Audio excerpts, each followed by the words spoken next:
ఈ మధ్య ఒక యూట్యూబర్ గురించి విన్నావా? ప్రశ్న రావణ్ లేదంటే జోసెఫ్ అని కూడా అంటున్నారట. చాలా చర్చనీయాంశంగా మారింది కదా. అవును, విన్నాను. నిజంగా చాలా ఆశ్చర్యంగా ఉంది. వరుసగా కేసులు నమోదవుతున్నాయంట కదా. ఏంటసలు విషయం? సరిగ్గా అదే. ఒక కేసులో బెయిల్ రాగానే వెంటనే మరో పోలీస్ స్టేషన్లో ఇంకో కేసు పెట్టి మళ్లీ అరెస్ట్ చేస్తున్నారట. అదో పెద్ద పరంపరలా మారిపోయింది. అబ్బా, నిజంగానా? అది కొంచెం విచిత్రంగా ఉంది కదా. బెయిలొచ్చినా బయటికి రానివ్వడం లేదన్నమాట. అవును, అచ్చం అలాగే జరుగుతోంది. ఈ శనివారం తెల్లవారుజామున పాయకరావుపేట నుంచి గన్నవరం పోలీస్ స్టేషన్కు తరలించారు తెలుసా? గన్నవరంకి మార్చారా? అక్కడ కూడా ఏదైనా పెద్ద బందోబస్తుందా మరి? భారీ బందోబస్తే. సుమారు 100 మంది పోలీసులు స్టేషన్ దగ్గర భద్రత కల్పించారట. ఎవరినీ లోపలికి అనుమతించలేదట కూడా.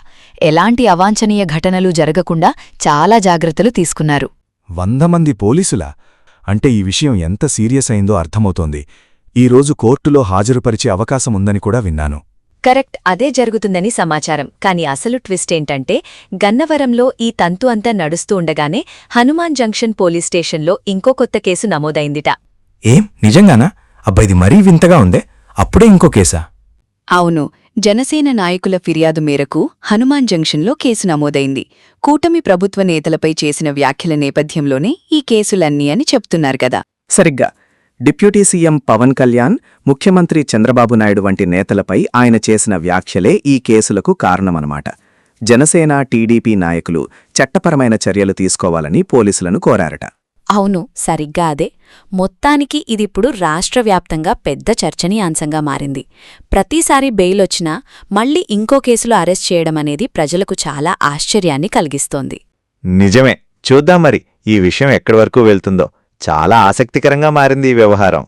అవును గదా, చూడాలి ఏం జరుగుతుందో. ఇలాంటి మరిన్ని ఆసక్తికరమైన వార్తా ముచ్చట్లు వీక్షించేందుకు చూస్తూనే ఉండండి మన గుడివాడ న్యూస్.